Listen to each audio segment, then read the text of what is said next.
I am Darius, and I have $85 million sitting in a blind trust that no one knows about.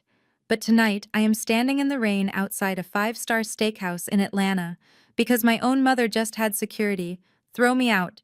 She thinks I am a broke history teacher begging for rent money. She has no idea that I could buy this entire restaurant block with cash and still have enough left over to buy her precious social club.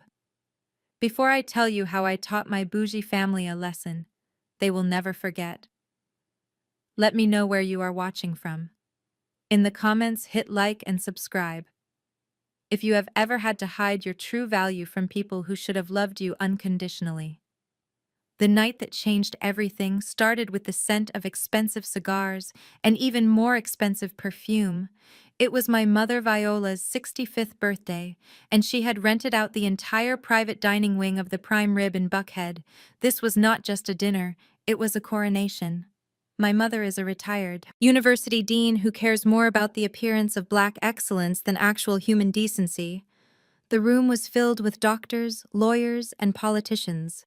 The kind of crowd that judges you by the stitching on your shoes before they even look you in the eye. I pulled up to the valet stand in my rusted 2012 Toyota Corolla. The valet looked at my car with open disdain, asking if I was making a delivery. I ignored him and handed over the keys, my heart pounding against my ribs. I was wearing my old teaching suit, the one with the fraying cuffs and the shine on the elbows from years of grading papers. I had better clothes now. Of course I had designer suits hanging in the closet of the estate. I had secretly purchased 3 weeks ago, but tonight was a test. The final test. I walked through the heavy mahogany doors and the air conditioning hit me like a wall of ice. The private room was a sea of silk dresses and tailored tuxedos.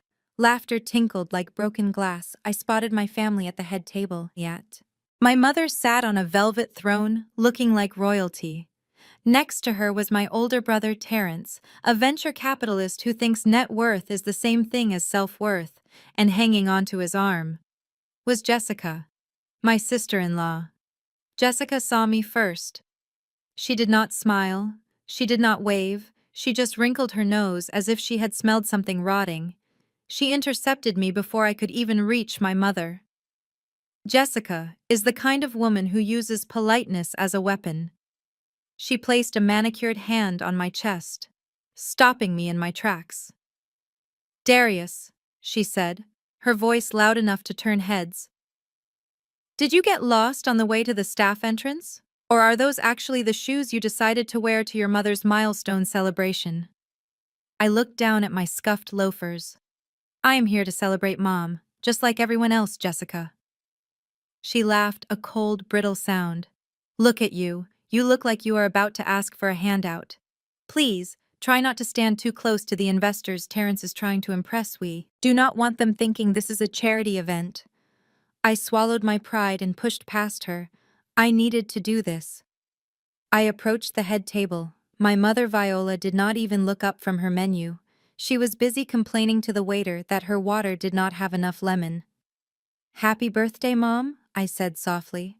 She finally looked at me. Her eyes swept over my outfit, dissecting every flaw. "You are late, Darius, and you look disheveled. I hope you did not bring a gift. I do not have room in the car for any dollar store trinkets tonight."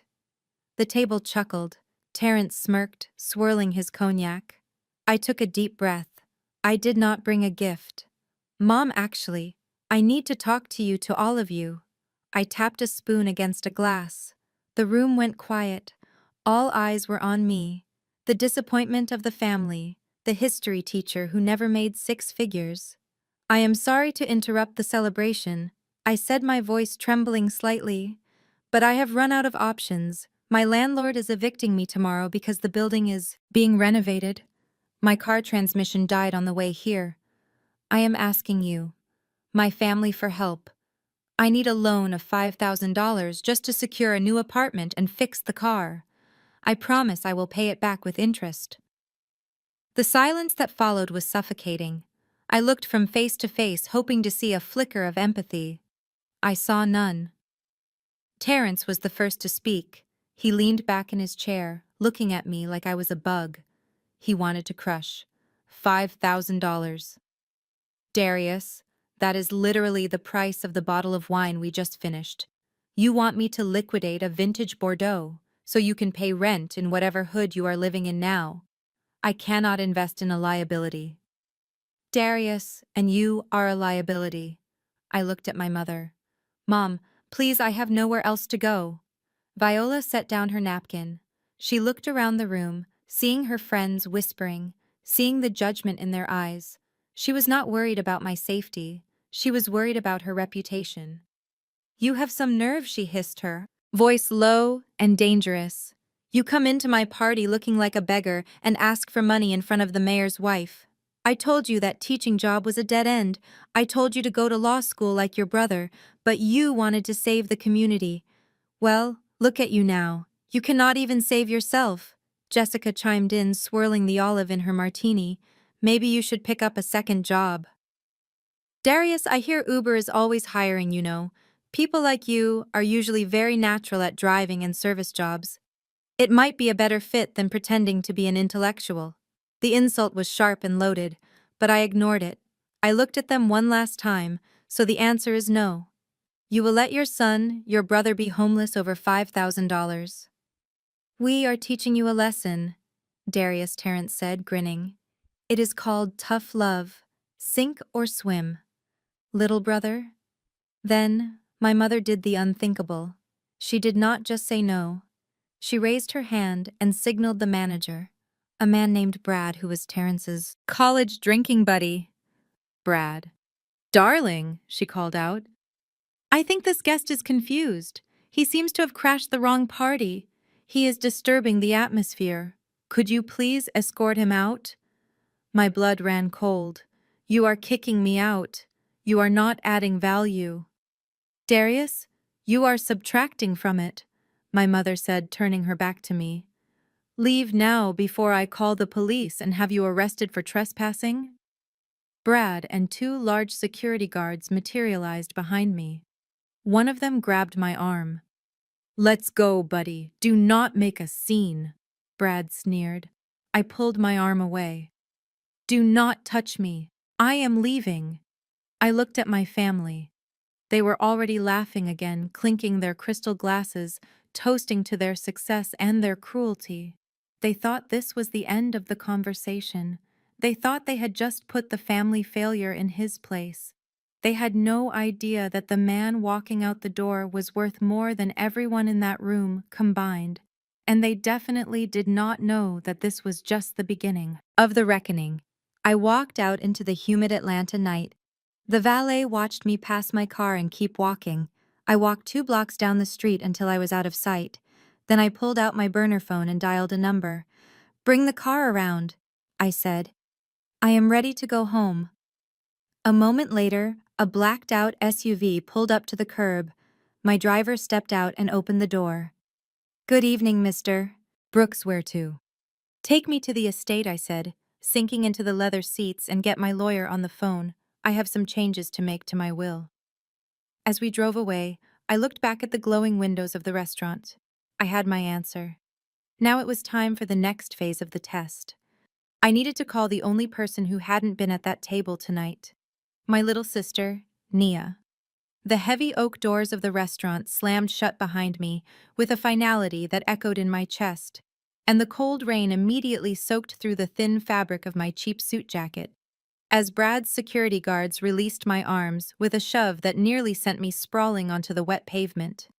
They dusted their hands off as if they had just taken out the trash, and I stood there for a moment in the downpour, watching through the floor-to-ceiling glass windows as my mother threw her head back in laughter at something Jessica said, while Terrence raised his glass in a toast that was likely celebrating the removal of the family stain.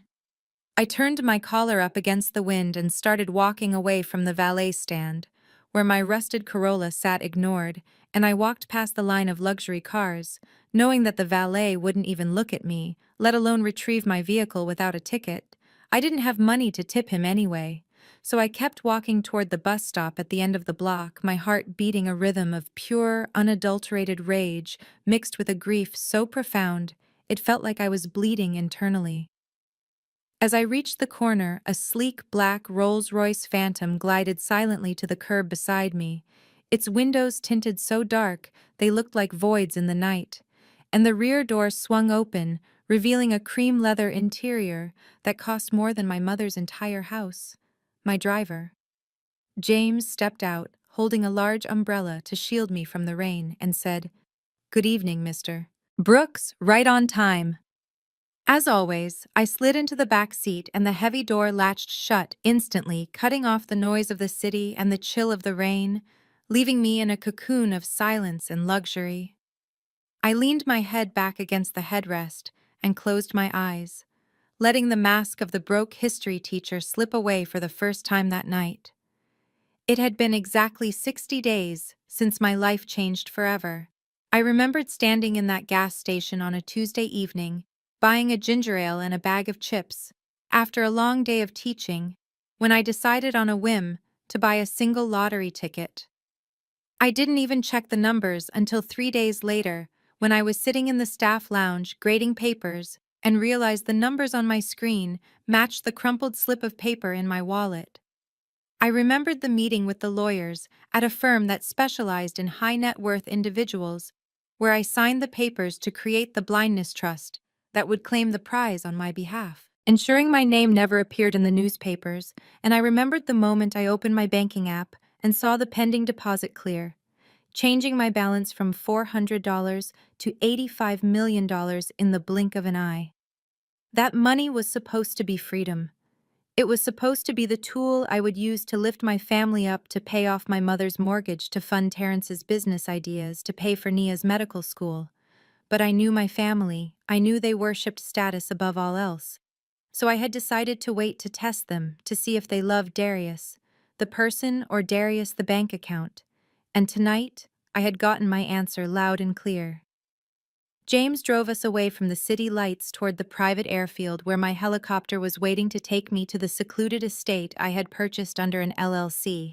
The ride was smooth and quiet, giving me time to think about the scene in the restaurant. I pulled out my phone and looked at the family group chat where Jessica had already posted a photo of the dinner with the caption, "Perfect night with the best family, minus the drama." We arrived at the estate, a sprawling modern fortress of glass and steel, perched on a cliff overlooking the city lights. And I walked into the massive living room where the only piece of decor I had brought from my old life sat on the mantel. It was a framed photograph of us from 20 years ago, back when my father was still alive, and we were just a normal family, before the obsession with money and status poisoned everything. I poured myself a glass of scotch that cost more than my monthly teaching salary and stared at that photo, feeling the weight of the decision I was about to make. I had given them a chance in person, and they had failed spectacularly. But part of me, the part that still remembered Terrence teaching me how to ride a bike, needed to be absolutely sure. I needed to know there was no redemption left for them. I pulled out my burner phone, the one they all had the number for, and sat down on the Italian leather sofa, staring at the city skyline below me. I dialed Terrence's number, knowing he would pick up because he loved to gloat. The phone rang 3 times before he answered, and the background noise of the party was loud and chaotic. "I am listening, loser." Terrence's voice came through the speaker, thick with alcohol and arrogance. "What do you want to beg for now? Are you calling to ask if you can eat the leftovers from the plates we just cleared because we already sent them back to the kitchen?" I gripped the phone tighter as the sounds of the party filtered through the line, and I forced my voice to sound small and desperate, even though I was sitting in a room worth more than Terrence's entire investment portfolio. I told him, "Look, Terrence, I am not asking for a handout anymore. I just need a roof over my head for 2 or 3 days until I can get my deposit back from the landlord. I will sleep on the sofa. I will be gone before you and Jessica even wake up in the morning. Just please do not let your brother sleep on the street tonight." There was a pause, and I heard Terrence cover the mouthpiece, but not well enough because I could hear him whispering to Jessica that I was begging to crash at their place. And then I heard the distinct click of heels on hardwood as Jessica snatched the phone away from him. Her voice came through crystal clear, and it was dripping with that fake concern that always masked her deep-seated prejudice. "Darius," she said, and I could practically see her curling her lip. "We have discussed this before. We simply cannot have a man in your situation staying in our home around the children. You know how easily germs spread in those environments you are living in, and honestly, we do not know what kind of influences or habits you might bring into our safe space. We have to think about the safety of our property and our kids first. I am sure you understand that we cannot risk having things go missing or having the neighbors see a homeless man coming and going. It just does not fit the image we are trying to maintain for the homeowners association." The microaggression hit me like a physical slap. She was talking about me, her husband's brother, as if I were a diseased stray animal. She was afraid would soil her expensive carpets. She did not see a human being in need. She saw a stereotype, a threat to her manicured suburban existence, and the saddest part was that Terrence let her say it. I waited for my brother to defend me, to tell his wife that I was family, and that I wasn't a criminal, just because I was a teacher who had hit a rough patch. But instead, Terrence came back on the line laughing, as if Jessica had just told a hilarious joke. "She is right, little brother," Terrence said, his voice slurring slightly from the expensive cognac he was drinking. "Look, if you are that desperate for cash, there are other options. You have got 2 kidneys, don't you? Or you could go down to the plasma center on 4th Street. I hear they pay $50 for a pint, or maybe sign up for those medical drug trials. I mean, your body is not doing anything useful anyway. Might as well let them test some experimental drugs on you. At least then, you would be contributing to society instead of leeching off the successful members of this family." The cruelty was breathtaking. It was so casual, so easy for him to suggest, "I sell my own blood or become a lab rat," rather than offer me a blanket on his sofa. I felt a cold calm settle over me. The last thread of loyalty I held for my brother snapped in that moment. "Is that your final answer, Terrence?" I asked, my voice steady and devoid of the pleading tone I had used moments before. "Yeah, that is my final answer," Terrence scoffed. "Now lose my number, Darius, and do not show your face at the estate in Martha's Vineyard this summer. We do not want you embarrassing us in front of the partners." I ended the call without another word and immediately pressed the save button on the recording app I had running the audio. File saved instantly, a digital tombstone for our brotherhood. I set the phone down on the Italian marble coffee table and picked up the red leather folder that contained my preliminary will and trust documents. I uncapped my fountain pen and flipped to the section detailing the distribution of assets. With a steady hand, I drew a thick black line through Terrence's name, and then for good measure, I drew another line through the trust fund I had planned to set up for his and Jessica's children. I would not fund the lifestyle of people who treated me like a disease.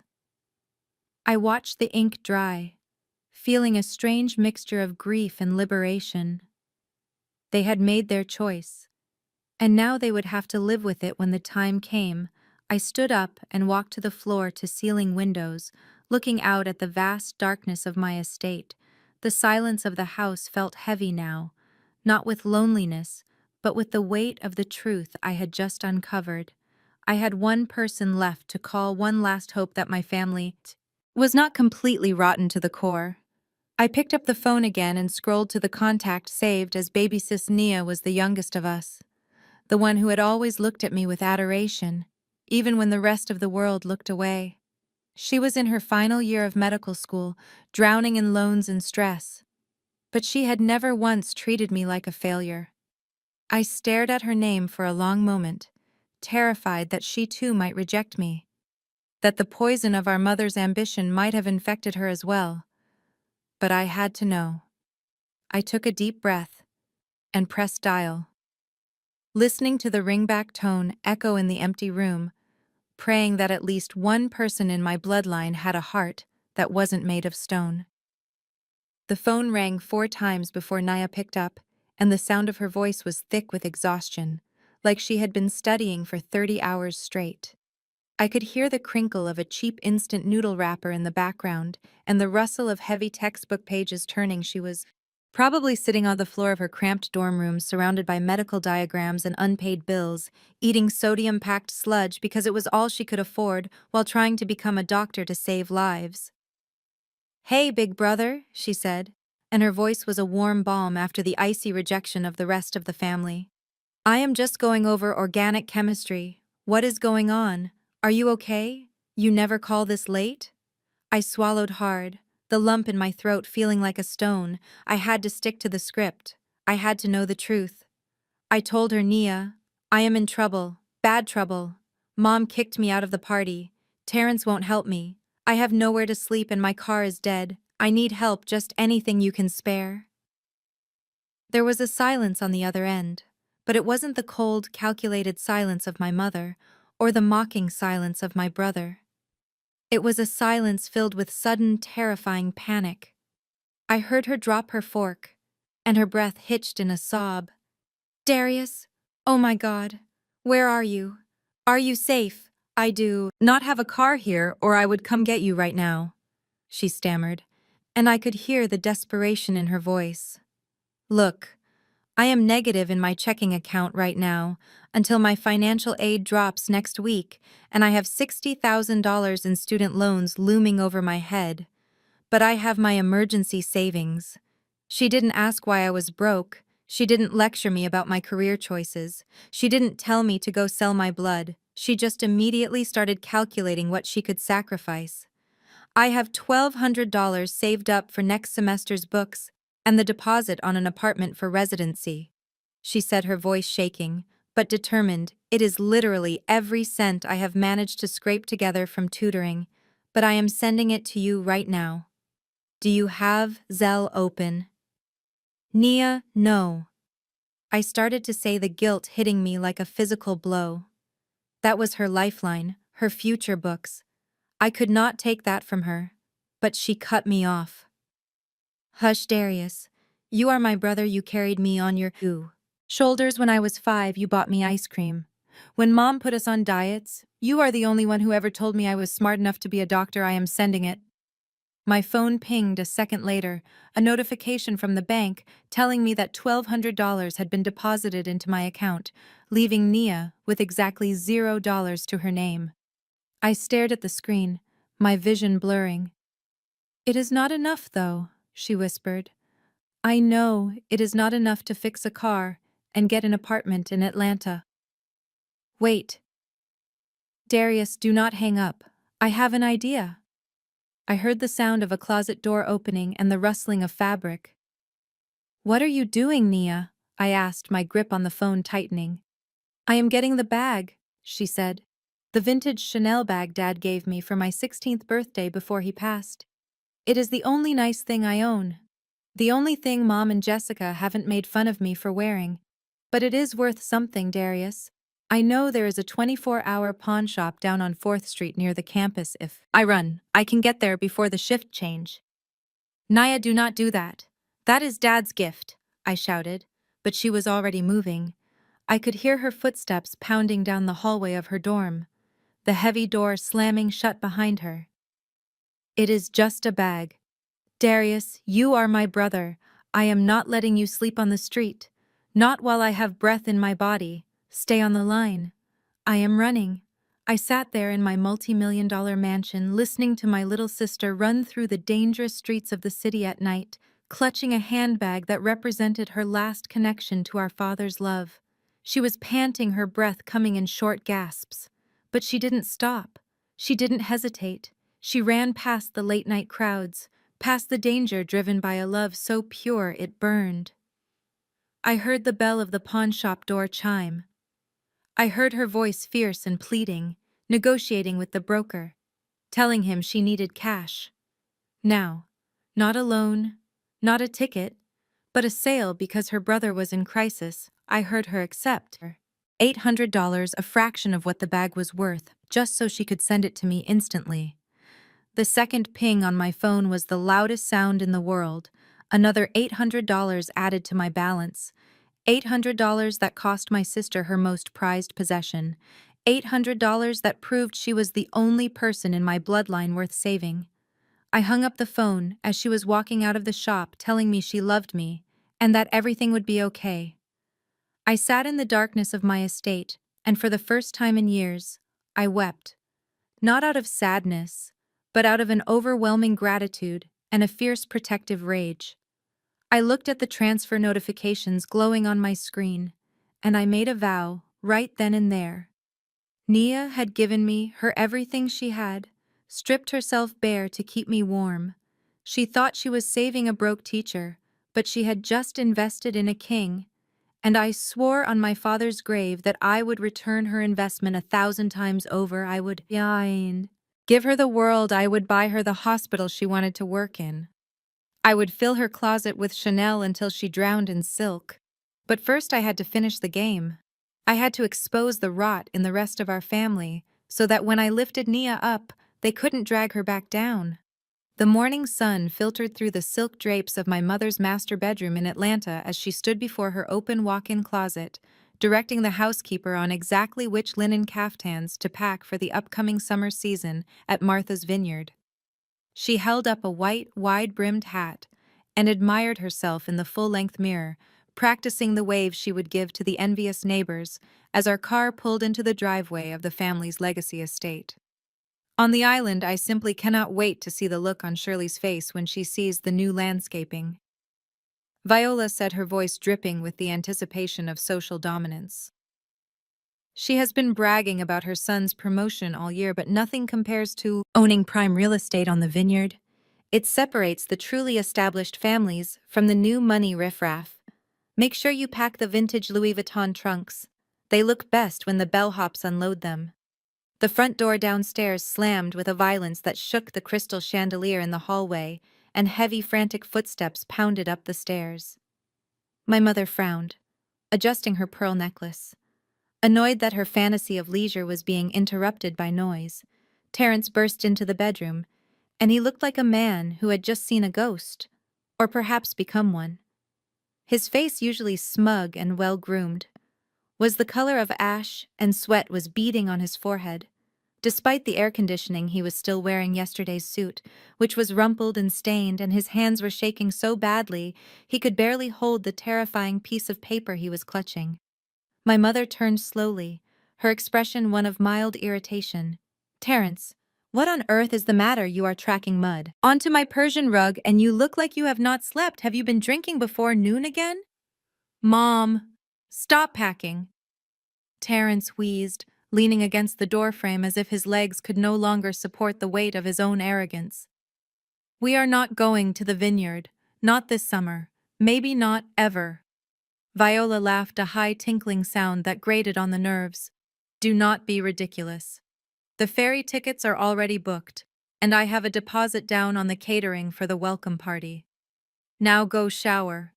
You smell like fear and failure." "I messed up, Mom. I messed up bad." Terence shouted, his voice cracking, and he threw the crumpled paper onto the bed, right on top of her pristine white hat. My mother picked up the paper with 2 fingers, as if it were contaminated, reading the bold red letters stamped across the top. "Notice of foreclosure sale." "What is this?" she asked, her brow furrowing in confusion. "This says the property on Oak Bluffs is being auctioned in 7 days due to default on a secured loan, but the house is paid off. Your father paid it off 20 years ago." "I took it," Terence whispered, and the confession hung in the air like toxic gas. "I took the deed from the safe 6 months ago. I forged your signature and took out a hard money loan against the equity, $2 million. "Mom." Viola froze, her eyes widening to the size of saucers. "You did what? Why would you do that?" Crypto Terence sobbed, sinking to his knees on the carpet. "It was supposed to be a sure thing. The algorithm promised 300% returns in a month. I was going to pay off the loan before you even knew, and pocket the $6 million in profit. I wanted to prove I was a genius investor, better than Dad ever was. But the market crashed. Mom, it all crashed overnight. The wallet is empty. The lender wants their money by next Friday, or they take the house. My mother made a sound like a dying animal, a gasp that sucked all the air out of the room. Her hand flew to her chest, clutching her pearls as the reality of social annihilation hit her. She wasn't thinking about the betrayal or the theft. She was thinking about Shirley and the other women at the club. She was thinking about the shame of losing the crown jewel of her status symbol collection.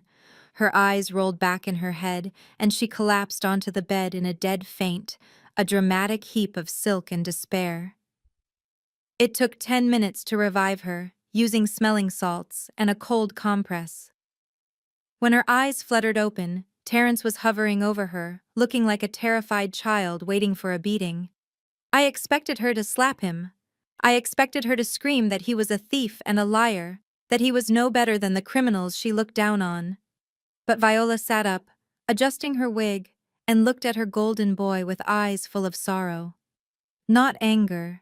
She reached out and stroked his cheek, her voice trembling. "Oh, my poor baby," she cooed. "You were just trying to expand the family empire. It is not your fault. The market is rigged against us.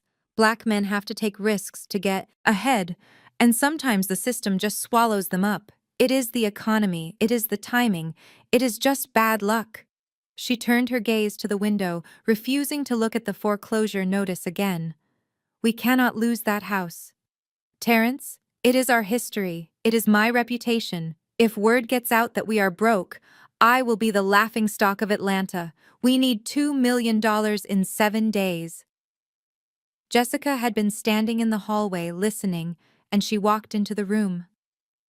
Now her arms crossed, her face hard and calculating. She didn't care about Terence's feelings. She cared about her Instagram location tags. She knew that without the vineyard content, her follower engagement would tank. "We do not have the liquidity," Jessica said, her voice sharp as a razor. "We are leveraged to the hilt on the cars and the city house, but we do have an asset we haven't tapped yet." Viola looked at her daughter-in-law, hope flickering in her eyes. "What are you talking about? Darius is useless. We already kicked him out." "Not Darius," Jessica sneered, rolling her eyes. "I am talking about Nia." "Nia?" Viola asked, confused. "She is just a student. She has no money. She has a clean credit profile," Jessica explained, stepping closer, her voice dropping to a conspiratorial whisper. "And she is in med school, which means she has high future earning potential. There are private lenders, predatory ones. Sure, but they will lend against future income if the borrower has a spotless record and is desperate enough." Viola hesitated. "But Naya is studying for her finals. She wants to be a surgeon." "She can be a surgeon later," Jessica snapped, cutting her off. "Right now, we need to save this family. We can tell her it is a temporary bridge loan. We make her quit school for a year, get a job, to show income and sign for the loan under her name. She is young. She can bounce back from bankruptcy in 7 years. We cannot." Viola looked at the foreclosure notice, then at her weeping son, and finally at the ruthless determination on Jessica's face. The fear of social disgrace won out over maternal instinct, as it always did. "You are right," Viola said, straightening her back and wiping her dry eyes. "Nia has been living off our sacrifices for too long. It is time she stepped up and did her part for this family. Call her. Tell her to come home immediately. Tell her it is a life or death emergency, because for us it is." Nia arrived at the family's main residence in Buckhead. 3 hours later, her eyes red from exhaustion and the strain of the 12-hour shifts she had been pulling at the hospital. She was wearing scrubs and her stethoscope was still around her neck, because Viola had called her, screaming that it was a life or death emergency, involving the family heart. Nia had assumed her mother was having a cardiac event, so she had broken every speed limit to get there, only to find the house silent and dark, except for the library where the 3 of them were waiting, like a tribunal of judges. She walked into the room, and the air was thick with tension and the smell of stale scotch. Terence was pacing back and forth, biting his fingernails down to the quick, while Jessica sat on the leather sofa checking her watch as if she had somewhere better to be. Viola sat in her high-backed armchair, looking like a tragic queen who had just lost her crown. Nia dropped her bag and rushed to her mother, asking what happened, and if she needed an ambulance or some aspirin, but Viola just waved her hand dismissively and told her to sit down because they needed to discuss the future of the family legacy. Nia sank onto the edge of the ottoman, confused and terrified, looking from her brother to her mother, waiting for someone to explain why nobody was dying. But everyone looked like they were attending a funeral. Terence finally stopped pacing and threw a stack of documents onto the coffee table in front of her. He didn't look her in the eye when he spoke. His voice was fast and jittery. The voice of a man trying to sell a car with no engine. He told her that there had been a minor complication with the liquidity of the estate and a temporary misunderstanding with the bank regarding the Martha's Vineyard property. He used big financial words to cover up the simple fact that he was a thief and a gambler who had lost everything. Nia picked up the papers and her medical training kicked in. She scanned the lines with clinical precision, cutting through the jargon. She saw the foreclosure notice, she saw the amount owed, and she saw the loan application filled out in her name with an interest rate that was illegal in 30 states. "You want me to sign a high-risk personal loan for $2 million?" she asked, her voice trembling with disbelief. "I am a student, Terence. I have negative net worth. I cannot service a debt like this. The monthly payments are more than a surgeon makes in a year." Jessica leaned forward, her face composed and cold like a marble statue. She told Nia that it was just a bridge loan, a formality to keep the wolves at bay until Terrence's next deal closed. She said that the lender was willing to overlook Nia's lack of assets because of her high earning potential as a future doctor. But there was a catch, a small condition: the lender required proof of current employment, not just student status. "So here's the plan," Jessica said, as if she were planning a brunch menu. "Instead of destroying a life, you are going to take a leave of absence from medical school. Just for a year or two. You can get a job at a pharmaceutical sales company. My father knows a hiring manager. They pay well with commissions. You use that income to secure the loan and pay the interest until Terence gets back on his feet." Nia stood up so fast, the ottoman tipped over. She looked at them in horror, realization dawning on her. They were asking her to quit her dream 3 months before graduation. They were asking her to become a mule for their debt, to sacrifice her future to save a vacation house. She rarely even got to visit, Nia said, and the word hung in the room like a gunshot. "I am not quitting school. I have my board exams in 2 weeks. I have residency interviews lined up. I have worked too hard for this. I gave Darius everything I had because he needed food and shelter. I will not give you my future, so you can keep a house you cannot afford." Viola stood up, then her eyes flashing with a rage that terrified Nia. She walked over to her daughter, her face twisted with a mixture of panic and entitlement. She told Nia that she was being selfish, that she didn't understand the stakes. She said that the house was not just a building, it was their history, their proof that they belonged in the elite circle. It was the only thing holding their reputation together. "You ungrateful little girl," Viola hissed, stepping into Nia's personal space. "We fed you, we clothed you, we allowed you to pursue this doctor fantasy. And now when the family faces extinction, you want to talk about board exams. Who cares about your little degree if the name on the diploma is mud in this town?" Nia backed away, tears streaming down her face. She tried to explain that becoming a doctor was the only way she could actually help the family in the long run, that destroying her credit and her career now would doom them all. But they weren't listening. They didn't want logic, they wanted a sacrifice. Terence grabbed her arm, his grip painful, desperate. "Please, Nia, you have to do this. They will take everything. If you do not sign, they will put us on the street. Do you want to see your mother in a shelter? Because that is what will happen if you walk out that door." "I can't," Nia sobbed, pulling her arm free. "I won't do it. Ask Darius. He might help, but do not ask me to kill my dream." The mention of Darius was the spark that ignited the powder keg. Viola screamed a sound of pure frustration and fury. She swung her hand and the slap echoed through the library, a sharp, brutal crack that knocked Nia sideways. She stumbled, falling against the bookshelf, clutching her stinging cheek. "Do not mention that. Failure in this house!" Viola shrieked, standing over her daughter like a vengeful spirit. "You are just like him, selfish, weak, and useless. You think you are better than us because you read books. You are nothing without this family, and if you walk out that door, you are dead to me, just like he is. That house is the honor of this bloodline, and if you are not willing to bleed for it, then you do not have my blood in your veins." Nia looked up at her mother, at the woman who was supposed to protect her, and saw only a stranger consumed by greed and vanity. She realized in that moment that she had never been a daughter to Viola. She had been an investment, an asset to be liquidated when the market turned bad. She scrambled to her feet, grabbing her bag and running for the door.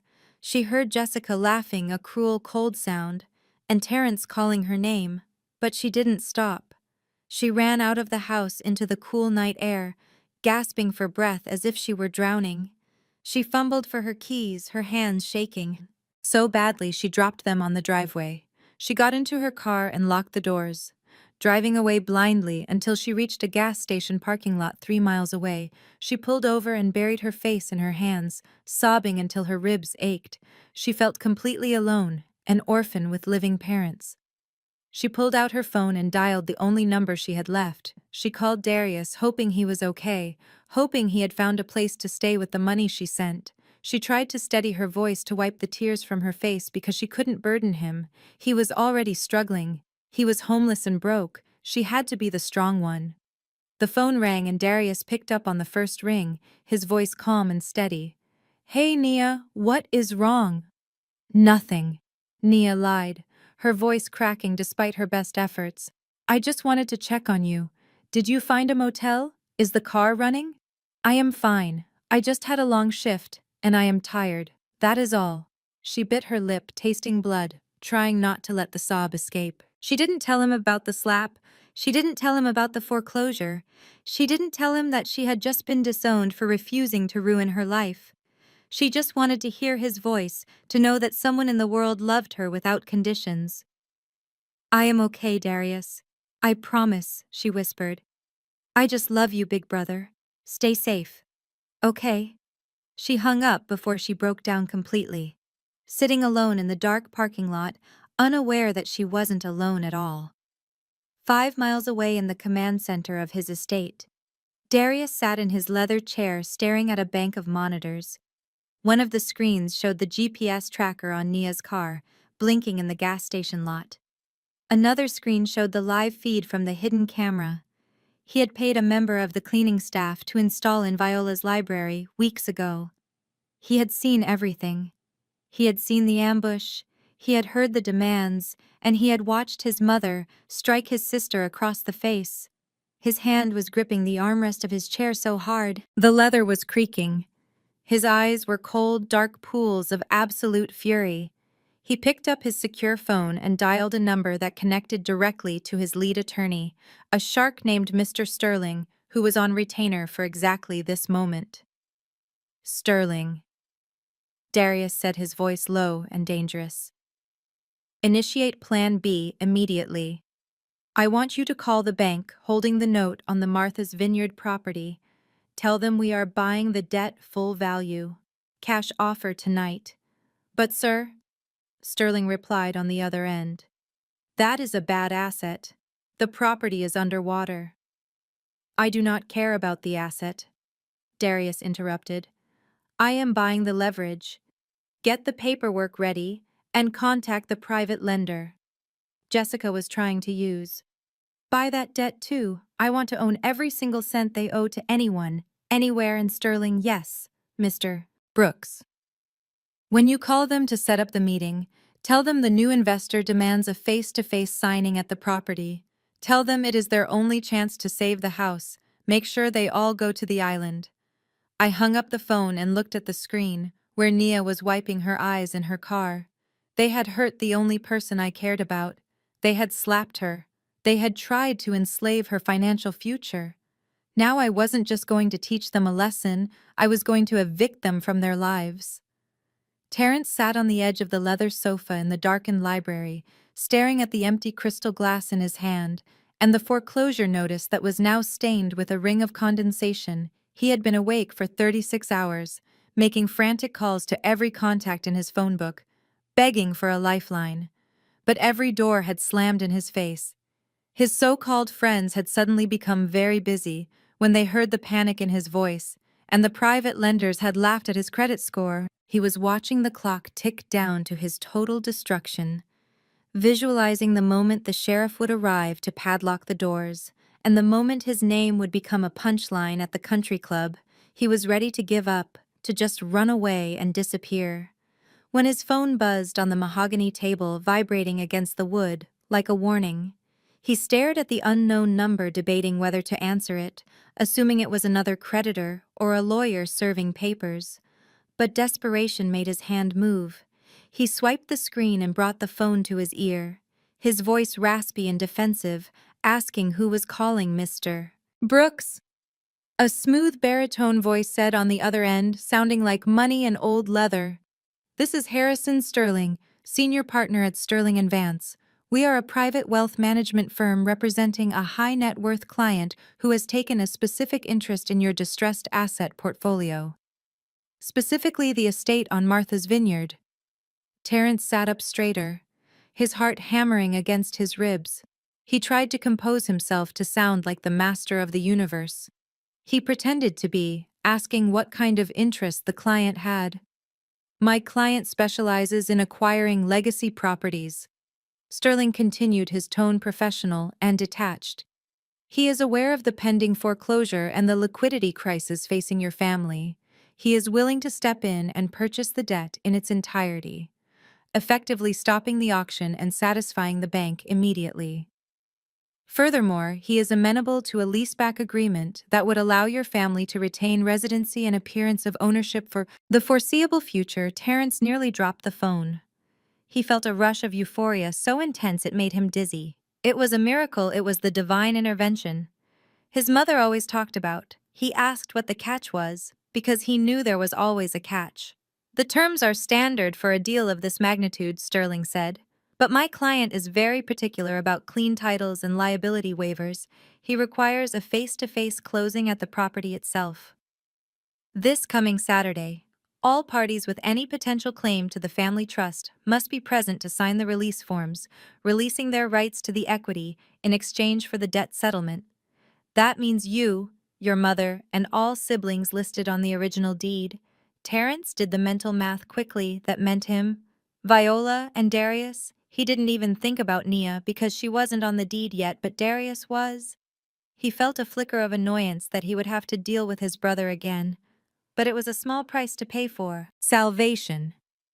We can do that, Terence stammered, trying to keep the relief out of his voice. We can all be there this Saturday. Excellent, Sterling said. I will have the papers drawn up. My client values punctuality, Mr.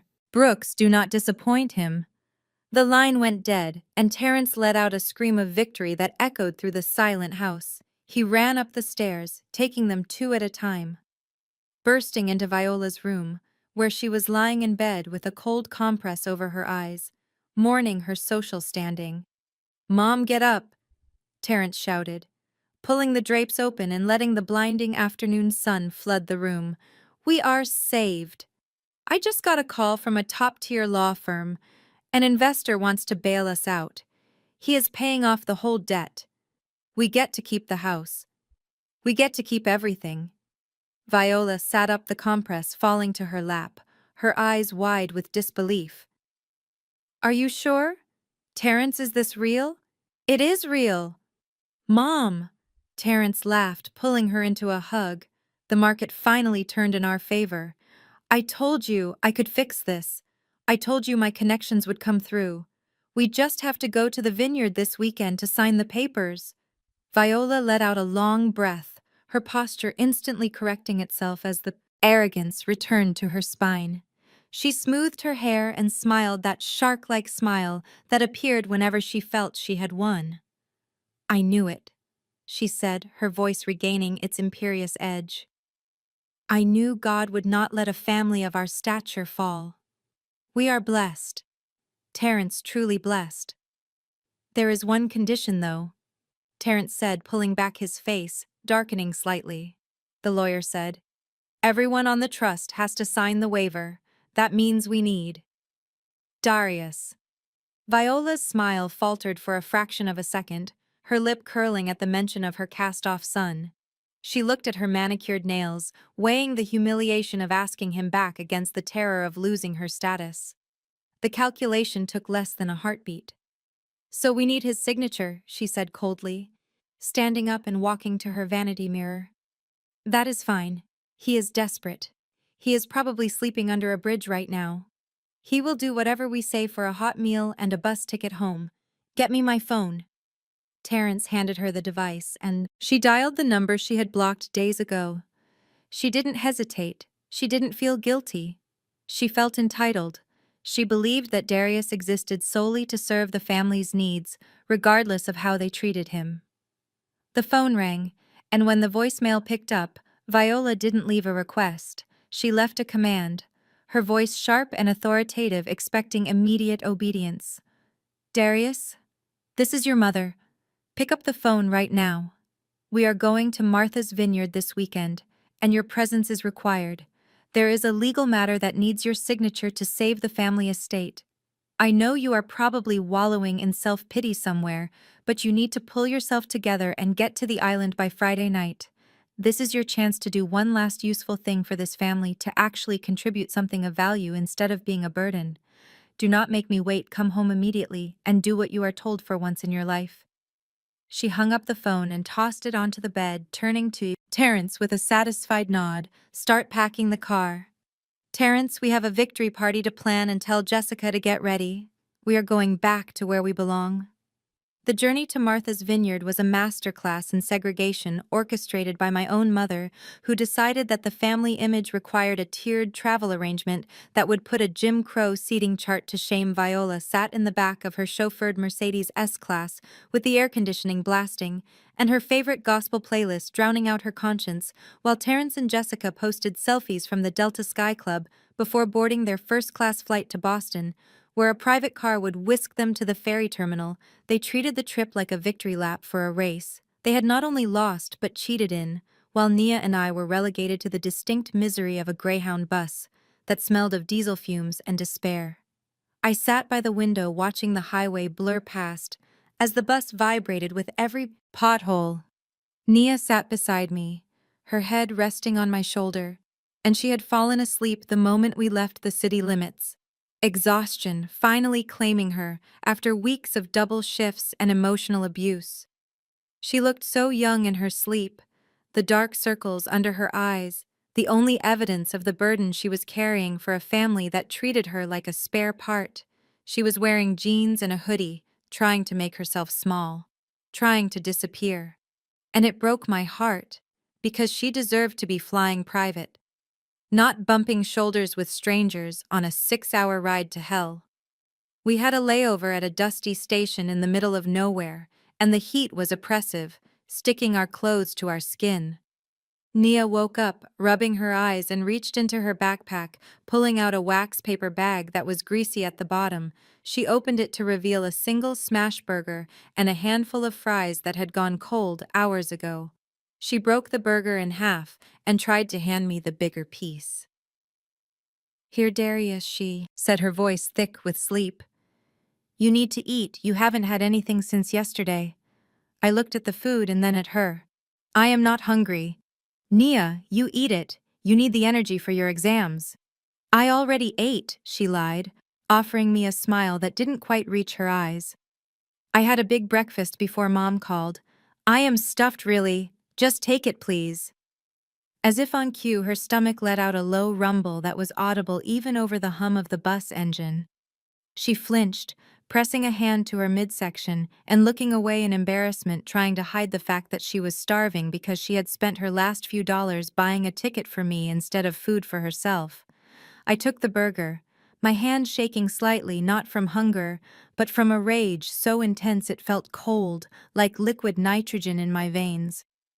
I took a bite because I knew she wouldn't eat until I did, and then I forced her to eat the rest, watching her devour the cold meat with a hunger she tried to disguise as casual snacking. I pulled out my burner phone under the pretense of checking the time and angled the screen away from her so she couldn't see the contact name. I typed a message to Sterling, my attorney, and hit send with a thumb that wanted to crush the screen. Arrange the helicopter for the return trip. I typed. I do not care what it costs. I want the Sikorsky S-76, and I want it landing on the front lawn of the estate. When this is over, my sister is never taking a bus again.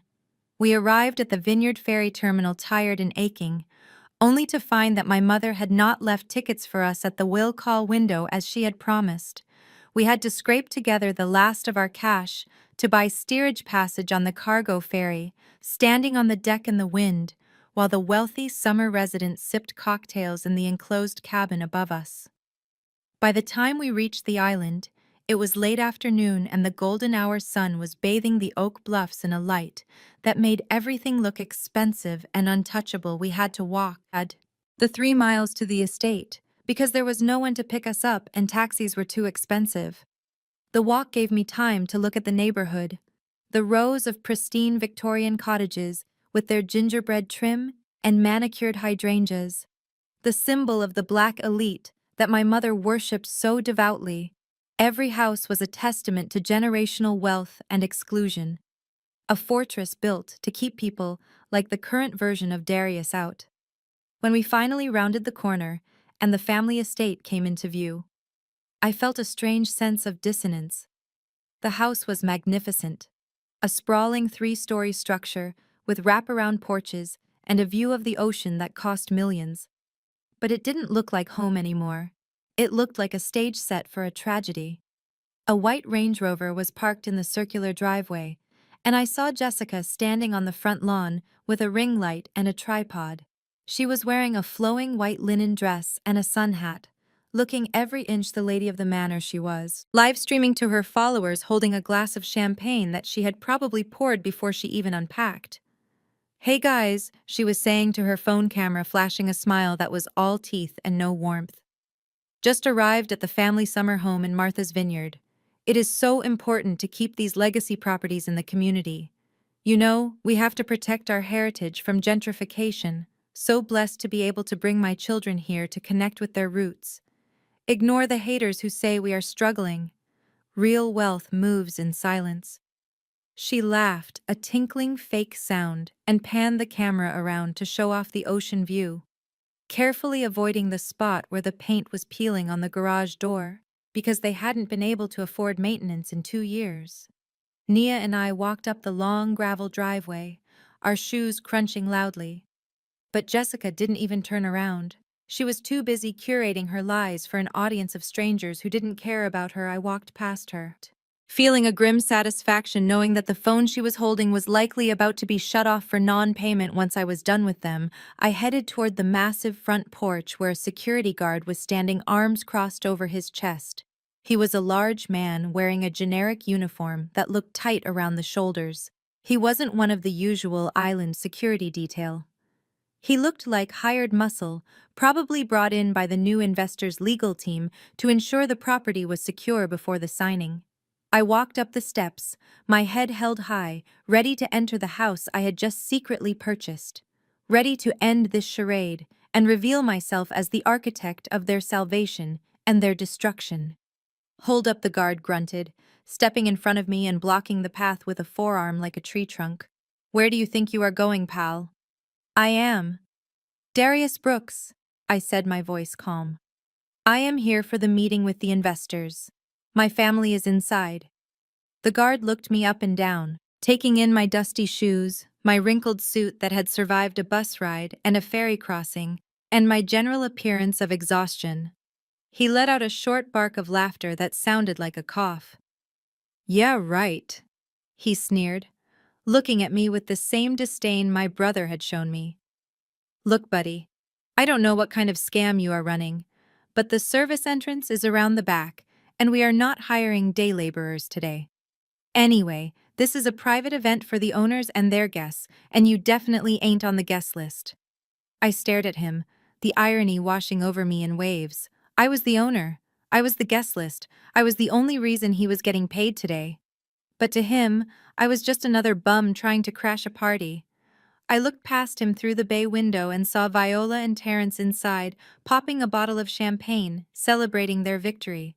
Unaware that the man standing at their gate, being treated like a stray dog, held the deed to their entire existence. In his pocket, I stepped back, a smile slowly spreading across my face. Because this was perfect. This was the final indignity. The cherry on top of the sundae of disrespect they had served me. I would play the role one last time. Okay, I said, raising my hands in mock surrender. I will wait here. You might want to tell Mr. Brooks inside that his brother is here, though, unless you want to explain to the new owner why the signatory for the contract was left standing in the driveway. The guard hesitated, looking unsure for the first time, his eyes darting to the window where Terence was laughing. He unclipped his radio and muttered something into it, his eyes never leaving my face. I stood there waiting, while Jessica continued to preen for her camera, 10 feet away, oblivious to the fact that her reign as the queen of Martha's Vineyard was about to end in exactly 10 minutes. The guard finally stepped aside as Terence waved from the window with a dismissive flick of his wrist, likely enjoying the optics of his brother, waiting on the doorstep like a solicitor. I walked into the foyer and the blast of air conditioning hit me instantly, chilling the sweat on my back. Viola was waiting for me right inside the door, tapping her foot on the marble floor like a warden waiting for a prisoner. She didn't hug me, she didn't say, "Hello?"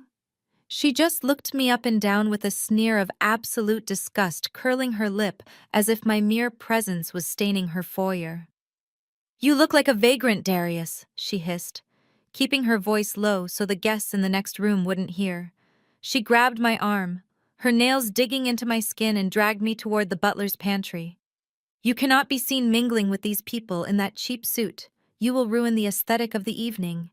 She reached into a closet and pulled out a white service jacket, one of the spares kept for the catering staff, and threw it at my chest. "Put this on. If you are going to be here, you are going to make yourself useful. We are short a server for the cocktail hour, and since you are asking for favors, you can work for them." I stared at the jacket, the white cotton stiff with starch, and realized this was her plan all along. She didn't just want my signature, she wanted my submission. She wanted to remind me of my place at the bottom of her hierarchy. I put the jacket on, buttoning it slowly, my hands steady, despite the rage burning in my gut. It was tight across the shoulders, a physical constraint to match the emotional one. "Good," Viola said, smoothing the lapel with a rough hand. "Now, take this tray and circulate. Do not speak to the guests unless spoken to. Do not make eye contact. And for God's sake, do not tell anyone who you are tonight. You are just help." She shoved a heavy silver tray laden with crystal champagne flutes into my hands and pushed me through the swinging doors into the main salon. The room was filled with the hum of expensive conversation, the clinking of glass, and the scent of money. The guests were Terence's potential investors and partners, men in bespoke suits and women in diamonds, people he needed to impress to resurrect his career from the ashes. I walked among them, a ghost in a white jacket, offering drinks to people who looked through me as if I were furniture. I saw Nia standing near the kitchen door, her eyes wide with horror. When she saw me, she started to move toward me, weaving through the crowd. Her face crumpling with the injustice of it all, she reached me and tried to take the heavy tray from my hands, whispering, "Darius, please take that off. This is humiliating. You are not a servant." I tried to smile at her to tell her it was part of the plan, but before I could speak, Viola materialized out of nowhere, grabbing Nia by the elbow and spinning her around so fast she almost lost her balance. "What do you think you are doing?" Viola hissed, her voice a venomous whisper. "Get back to the kitchen and check on the hors d'oeuvres. Stop coddling him. He is finally earning his keep, unlike you who almost cost us this house with your selfishness.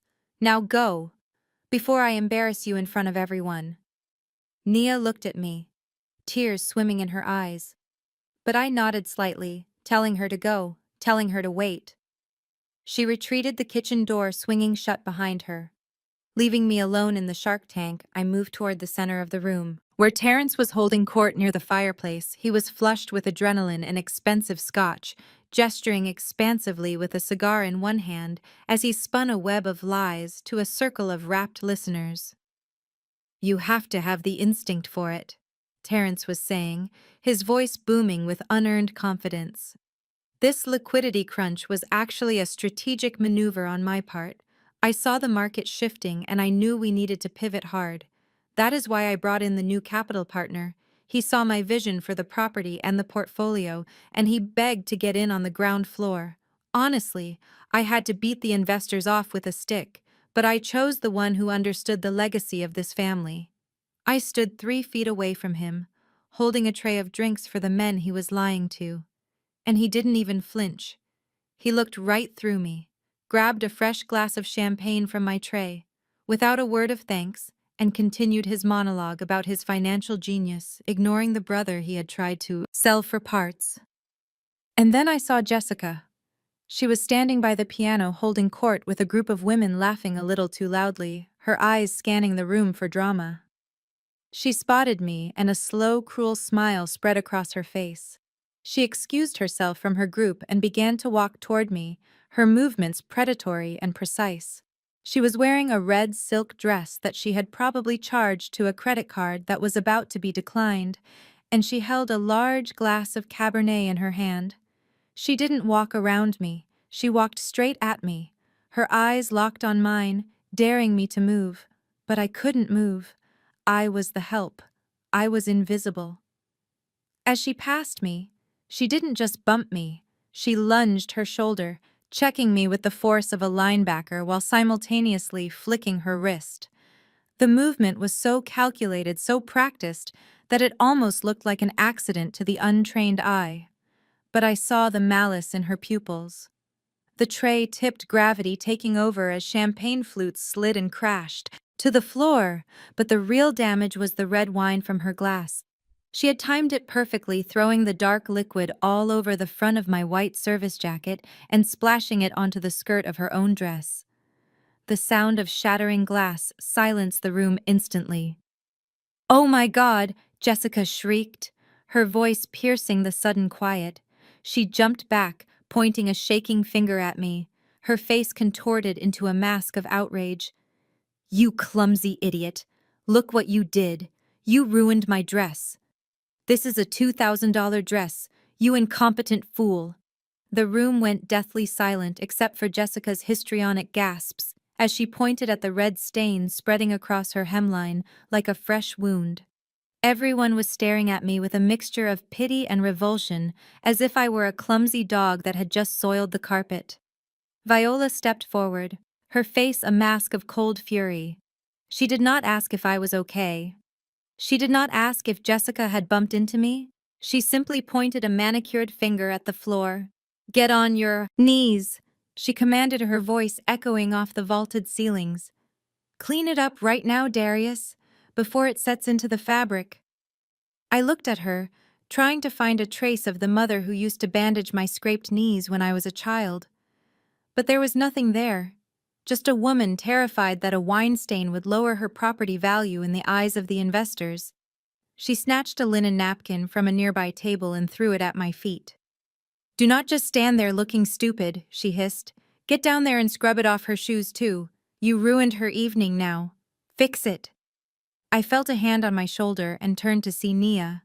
She had come back out from the kitchen, her eyes wide with panic, shaking her head silently, begging me not to do it, begging me to have some pride. But I looked past her to Terrence, who was watching with a smirk swirling his drink, enjoying the show. I looked at Jessica, who was extending her foot, waiting for me to service her like a shoeshine boy.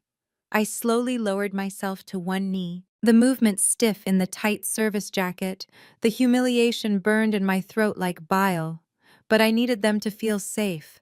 I needed them to feel powerful one last time before I took it all away.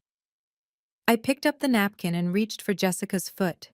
She was wearing designer heels, red bottoms that cost more than my first car. As I dabbed at the wine on her shoe, she leaned down, pretending to inspect the damage, her hair falling forward to hide her face from the guests. So only I could hear what she had to say. She brought her lips close to my ear, her breath smelling of expensive Cabernet and malice. "You know, Darius?" She whispered, her voice a poisonous caress. "This is exactly where you belong. You were born to be a slave to this family.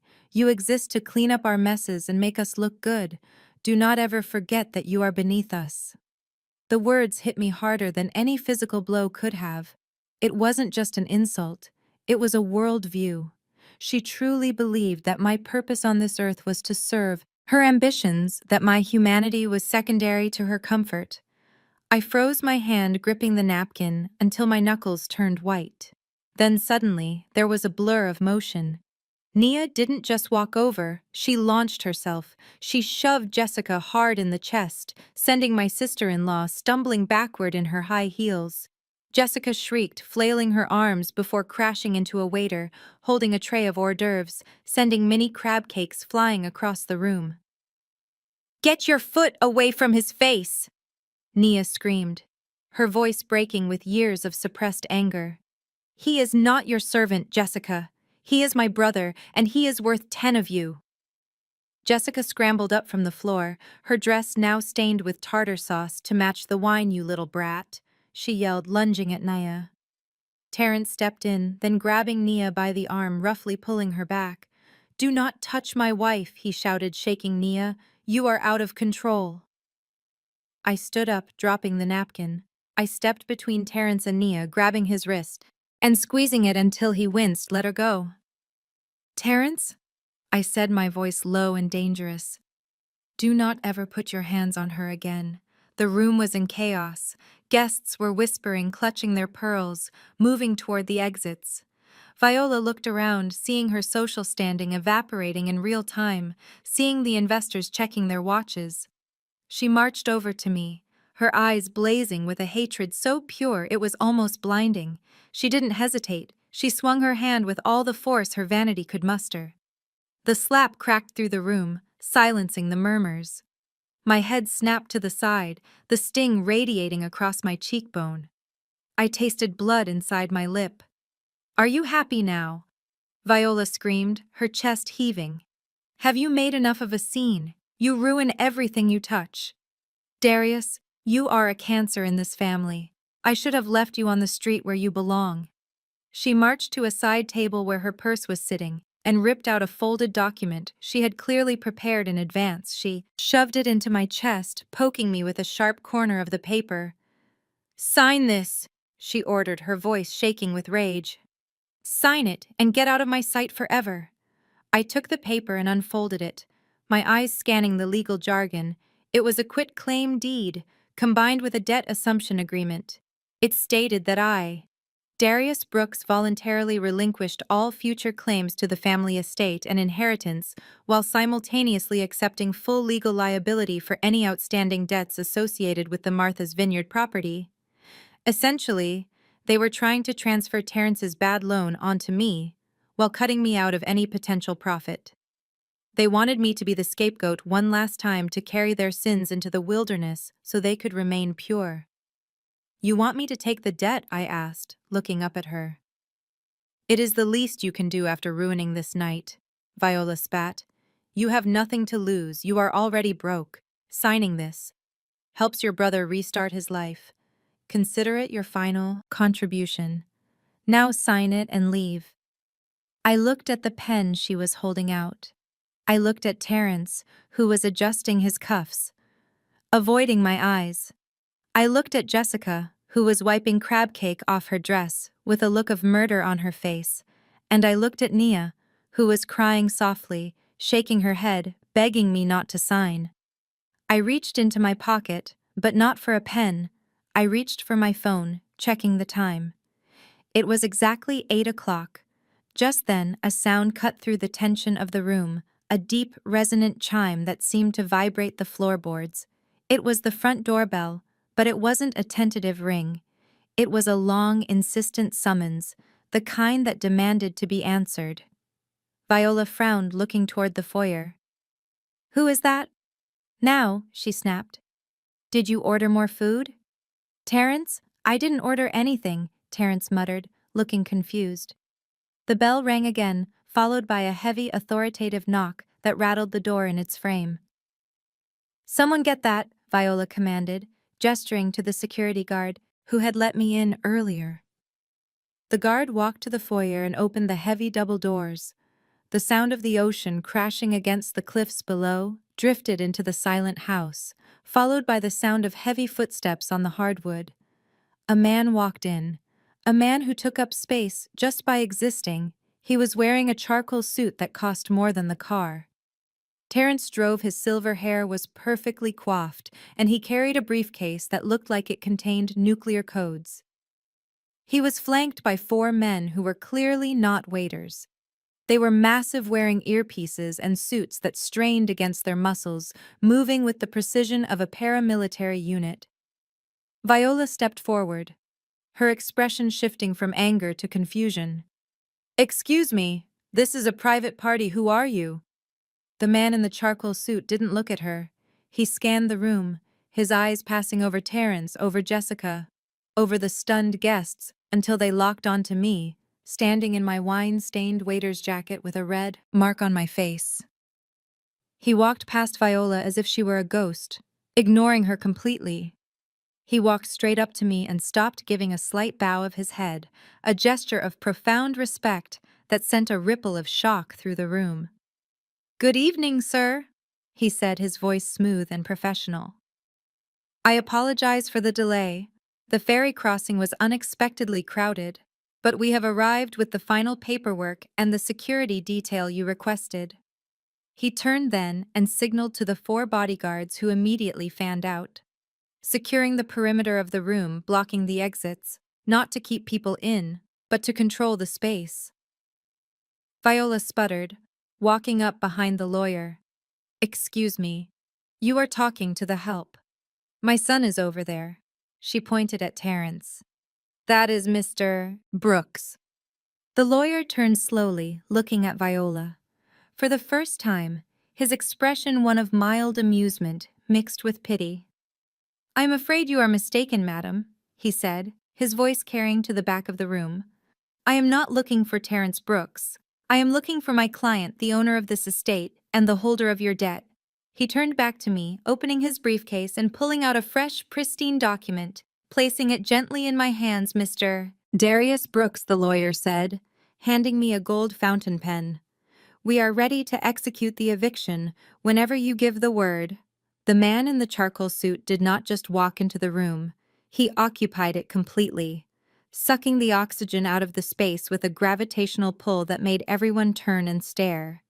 He moved with the kind of silence that only extreme power and a team of very expensive lawyers can buy, and his eyes swept over the room with a clinical detachment that made the wealthy guests in their diamonds clutch their champagne flutes a little tighter, wondering if they were in trouble.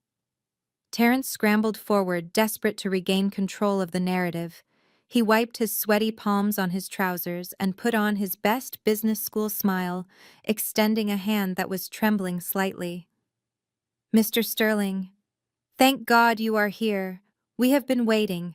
My mother and I are ready to finalize the transaction immediately. We have the quitclaim deed right here prepared, just as we discussed." The lawyer, Mr. Sterling, didn't even break his stride. He looked at Terrence's outstretched hand as if it were a dead fish, offering nothing but a slight curl of his lip before stepping around my brother as if he were a piece of misplaced furniture. The rejection was so public and so absolute that Terrence froze, his hand still hanging in the air, his smile curdling into a grimace of confusion. "I require absolute silence," Sterling said, his voice not loud, but carrying a weight that slammed every mouth in the room shut. He signaled to his bodyguards, who took up positions at the 4 corners of the room, crossing their arms and staring straight ahead, like statues carved from granite, blocking anyone from leaving or entering. Terrence recovered slightly, his desperation overriding his humiliation. He hurried after Sterling, trying to get in front of him again, stammering, "Sir, please, we just need a moment to explain the situation. My brother here." He gestured wildly at me, standing there in the wine-soaked, service jacket with a red welt on my cheek. My brother is a bit of a mess, but he is ready to sign the debt assumption. He is taking full responsibility, so we can clear the title for your client. Sterling stopped. Then he stopped right in front of me. He was tall, but I was taller, and for a moment we just looked at each other, the tension in the room ratcheting up, until it felt like a wire about to snap. Terence laughed nervously, a high-pitched sound that grated on the nerves. Pay no attention to his appearance. Mr. Sterling. He is just the help for the evening. Well, he is family technically, but he is the useless one, the black sheep. We just need his signature, and then you can have him escorted out with the trash. Sterling turned his head slowly, looking at Terence with an expression of profound boredom. I am not interested in your commentary. Mr. Brooks, I am here to conduct business with the principal of this transaction. Exactly, Terence beamed, thinking he had won. That is me and my mother, we are the principals. Sterling turned back to me. He ignored the red wine dripping from my hem. He ignored the crab cake stain on my shoe. He ignored the fact that I looked like I had been in a bar fight. He looked me in the eye and he bowed. It wasn't a nod. It wasn't a casual greeting. It was a formal, deep bow from the waist. A gesture of deference that you only see given to heads of state or kings. Good evening, sir, Sterling said, his voice ringing clear in the silent room. I apologize for the delay. The transfer of the assets took a few moments longer than anticipated, but it is done. The funds have cleared, and the title is in your name. The room went so quiet, you could hear the waves crashing outside. My mother, Viola, let out a laugh that sounded like glass breaking a sharp, jagged noise of pure disbelief. She stepped forward, her face twisted in a rictus of confusion, trying to correct the reality that was unfolding before her eyes. Excuse me, she said, her voice shrill. You are making a mistake, Mr. Sterling. You are bowing to the waiter. That is Darius. He is a school teacher. He is broke. He is nobody. He is just here to clean up a spill. Sterling straightened up and turned to face my mother, his expression hardening into stone. Madam, I do not make mistakes, and I certainly do not bow to waiters. I am greeting my employer, the founder of the Athena Trust, and the sole owner of the Brooks investment portfolio. He gestured to me with an open hand, his voice dropping an octave, deadly, serious. I am greeting the man who just bought your debt, your mortgage, and this house. The words hung in the air, heavy and suffocating. Viola blinked once, twice her brain unable to process the information. Terence's mouth fell open, his eyes darting back and forth between me and the lawyer, trying to find the punchline to the joke. What are you talking about? Jessica screeched from the corner. Her dress still ruined. Darius doesn't have 2 nickels to rub together. He begged us for a place to sleep last week. Sterling reached into his briefcase and pulled out a single sheet of paper, holding it up for the room to see. This is the wire transfer confirmation executed 10 minutes ago for the sum of $2.5 million, paying off all outstanding liens on this property. The funds originated from the personal account of Mr. Darius Brooks. He handed the paper to me and I took it, looking at the numbers, the proof of my victory. I slowly reached up and undid the top button of the white service jacket, my fingers steady, my heart beating a slow rhythm of triumph. I undid the next button, and the next, watching Terence's face turn the color of old milk as he realized that the brother he had tried to sell into debt slavery was actually the one holding the keys to his cage. I shrugged the jacket off, letting it slide down my arms. I didn't hand it to anyone. I didn't fold it. I balled it up in my fist, the fabric stiff with starch and cheap wine, and I threw it. It hit Terence square in the chest, leaving a wet red stain on his expensive suit before falling to the floor between us. I stood up to my full height, rolling my shoulders back, shedding the posture of the servant, shedding the weight of their expectations, shedding the years of being the disappointment. I looked at my mother, who was trembling, her hands clutching her pearls. I looked at Jessica, who was shrinking back against the wall, and I looked at Terence, who was staring at the jacket on the floor as if it were a live grenade. "I am not the help anymore," I said, my voice low and vibrating with power. "I am the landlord, and rent is due." I raised my hand and snapped my fingers. A sharp sound that cut through the stunned silence of the room like a pistol shot, and Sterling nodded to one of his associates who was standing near the wall by the integrated smart home control panel. He tapped a tablet and the massive 80-inch television screen mounted above the fireplace roared to life, casting a harsh blue glow over the dim mood lighting of the salon. Everyone turned to look, their eyes drawn to the screen, like moths to a flame. The image that appeared was high definition and crystal clear. It was a digital copy of a real estate transaction record, the kind of document that usually stays buried in county clerk offices, but was now being broadcast to the elite of Atlanta and Martha's Vineyard. The header read, "Commonwealth of Massachusetts Land Court Department," and below that, in bold, unmissable type, was the property address, the very house we were standing in. I watched as Terence squinted at the screen, his brain trying to reject what his eyes were seeing. He read the line regarding the transfer of deed and the satisfaction of all outstanding liens. But it was the line at the bottom that made his knees buckle. The line that listed the new legal owner of record. It did not say Terence Brooks, and it certainly did not say Viola Brooks. It read, "Darius Brooks, Holdings, LLC, a wholly owned subsidiary of the DB Trust." A gasp went through the room, starting from the back where the investors were standing and rippling forward like a wave hitting the shore. My mother stared at the screen, her mouth opening and closing soundlessly, her hands trembling so violently that the champagne in her glass was sloshing over the rim, running down her wrist like tears. She could not comprehend it. She could not make the math work in her head. The son she had thrown out of a restaurant for being broke was suddenly the owner of her most prized possession. But I wasn't done yet. I nodded to the associate again, and the image on the screen changed. This time, it wasn't a document. It was a live login screen for a private banking portal.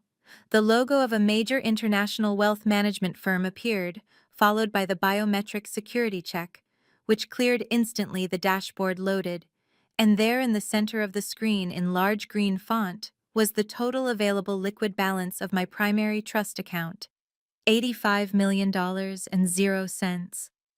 The silence in the room shattered as Viola's fingers finally lost their grip on the crystal flute. It fell from her hand and smashed against the hardwood floor. The sound of breaking glass echoing the shattering of her entire world view. Shards of crystal scattered across her expensive shoes, but she didn't even flinch. She was paralyzed, staring at the number on the screen with a look of absolute horror.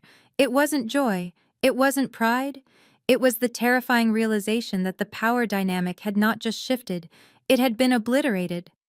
Jessica looked like she had been drained of blood, her skin turning a sickly shade of gray beneath her makeup. She looked from the screen to me, and then down at her own dress, still stained with the wine she had thrown on me. She realized in that moment that the man she had treated like a germ, the man she had called a slave, could buy and sell her entire existence 100 times over. She took a step back, her heel catching on the rug, and she had to grab a chair to keep from falling, her arrogance evaporating into pure, unadulterated fear. I walked past Terence, who was frozen in place, his eyes locked on the bank balance, with a hunger that was pathetic to witness. I stepped up onto the small, raised hearth of the fireplace, directly beneath the screen, displaying my net worth. And I looked down at my mother.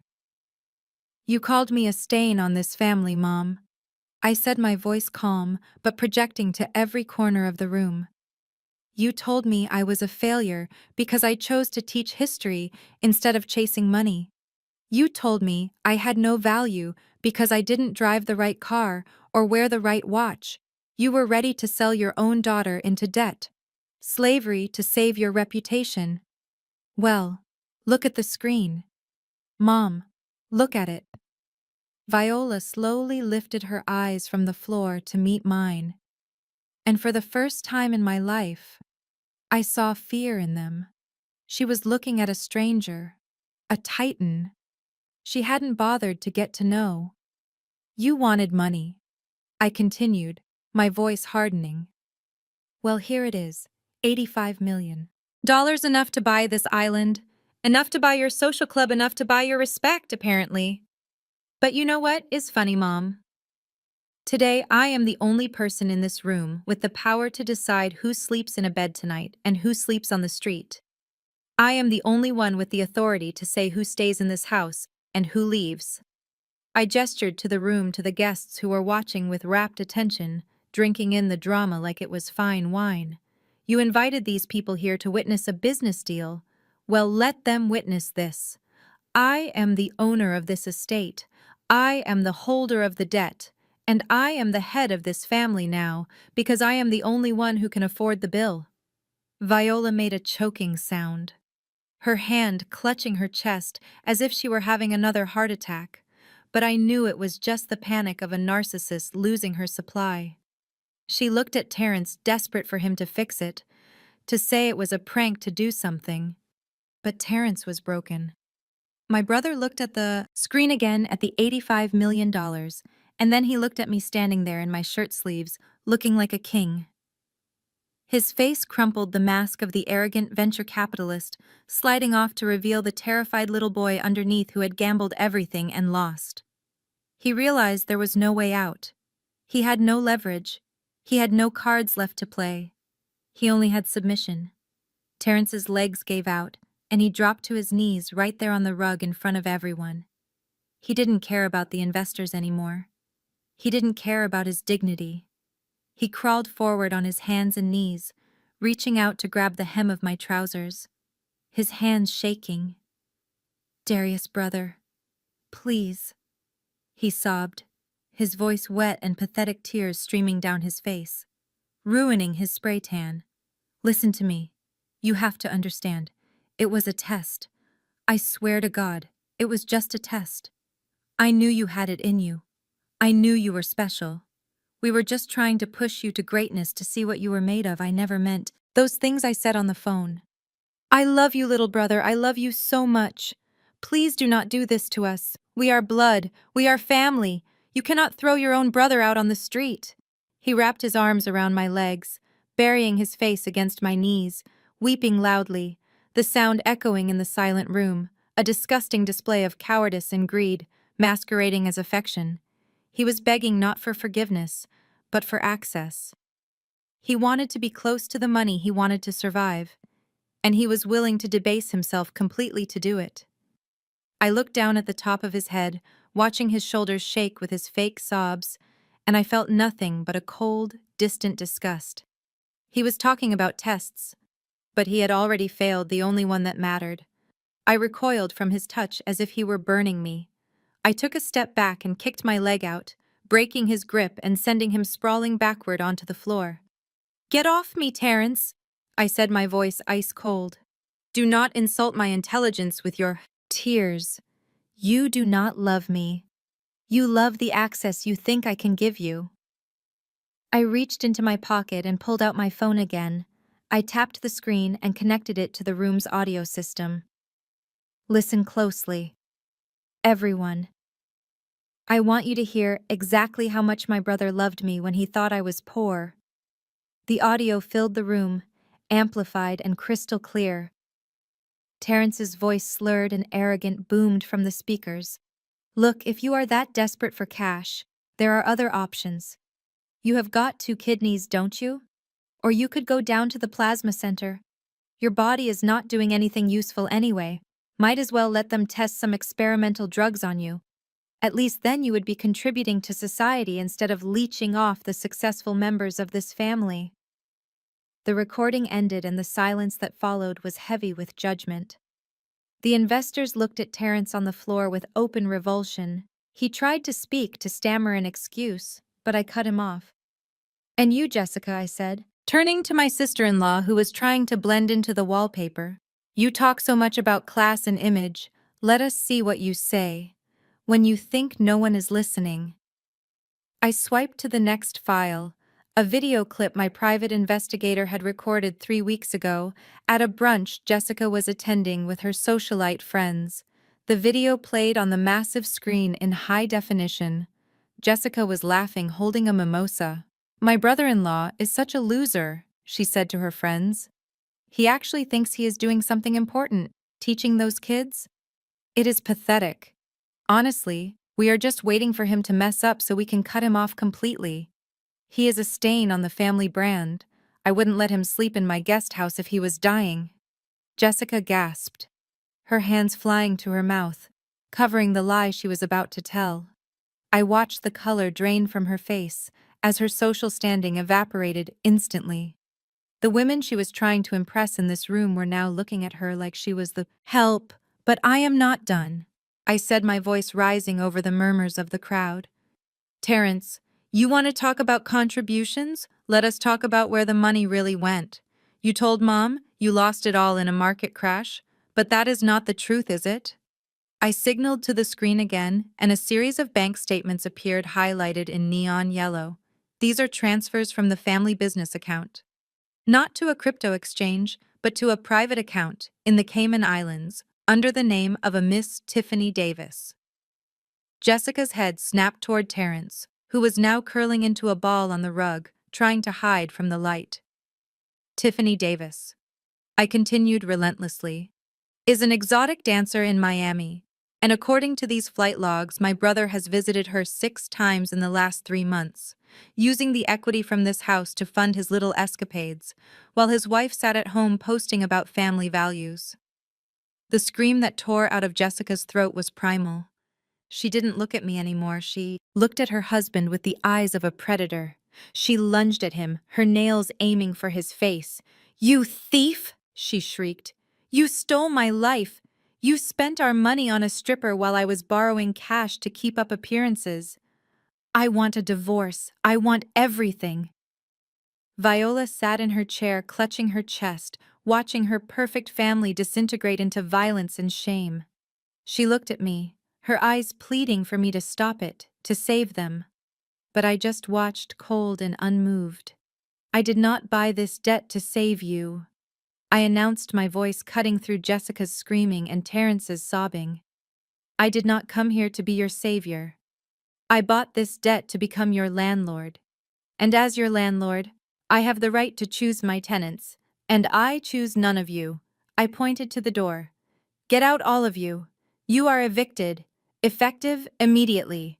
Security moved in, grabbing Terrence by the arms and pulling Jessica off him. The room was a chaotic swirl of shouting and crying, but I stood still in the center of the storm, an island of calm. Then I turned slowly, my eyes searching the corners of the room, until I found the one person who hadn't said a word, the one person who was shaking, not with anger, but with fear and confusion.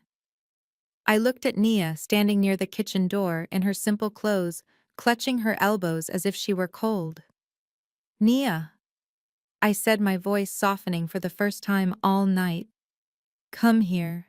Nia stood frozen near the swinging kitchen doors, looking like a deer caught in the headlights of an oncoming truck.